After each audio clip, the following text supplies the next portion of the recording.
Այսօր մարտի 8-ին մեր քաղաքը դաշինքի կողմից Գյումրու քաղաքապետի թեկնածու առաջադրված Մարտուն Գրիգորյանը կանանց տոնական ընդունելություն էր կազմակերպել։ Մարտուն Գրիգորյանը շնորհավորեց գյումրեցի ու արցախցի մայրերին կանանց ու աղջիկների մարտի 8-ը շեշտելով, որ թեպետ չի ցանկանում տարբերություն դնել գյումրեցիների ու արցախցիների մեջ, բայց քանի որ շատերը խուսափում են Արցախ ու արցախցի բառն օգտագործել, այդ պատճառով հատուկ է նշում։ Իր խոսքում Մարտուն Գրիգորյանը նշել է, որ ինչքան էլ Գյումրին հյուրընկալ է ու արցախցիներին գրկաբաց է ընդունել, այնուամենայնիվ բաղձալին Արցախ վերադառնալն է, որի մասին երազում են նաև գյումրեցիները։ Մարտուն Գրիգորյանի համոզմամբ, որքան էլ տղամարդը ցանկանա, եթե կողքին չկա նվիրված ու թիկունքին կանգնող կին, որքան էլ այդ տղամարդն ուժեղ լինի, այնուամենայնիվ նա ամբողջական չի կարող լինել։ Ես ուզում եմ շնորհավորել բոլորիդ։ Իմ մոր գլխավորությամբ շնորհավորել մեր մայրերին, կնոջս գլխավորությամբ շնորհավորել մեր կանանց, թորնիկներից գլխավորությամբ շնորհավորել մեր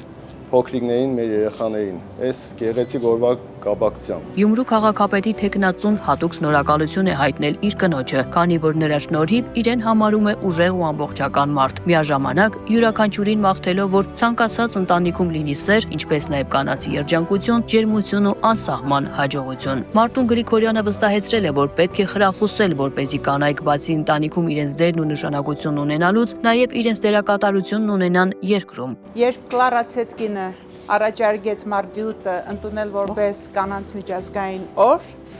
Քարնանը տվեց ջերմություն,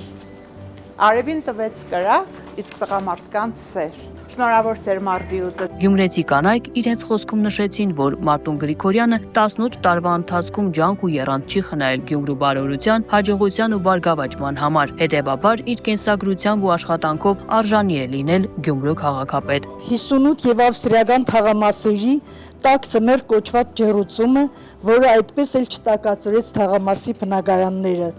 իսկ վարձավճարները թողեցին բնակիչների ուսերին։ Մարտուն Գրիգորյանը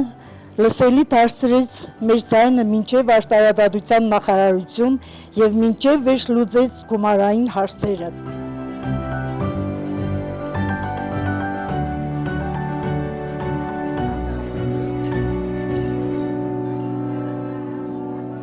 Տոնական ընդունելությունն ուղեկցվել է գեղեցիկ երաժշտությամբ, հյուրասիրությամբ, անկաշկանդ զրույցով եւ դե իհարկե մարտի 8-յան նվերներով։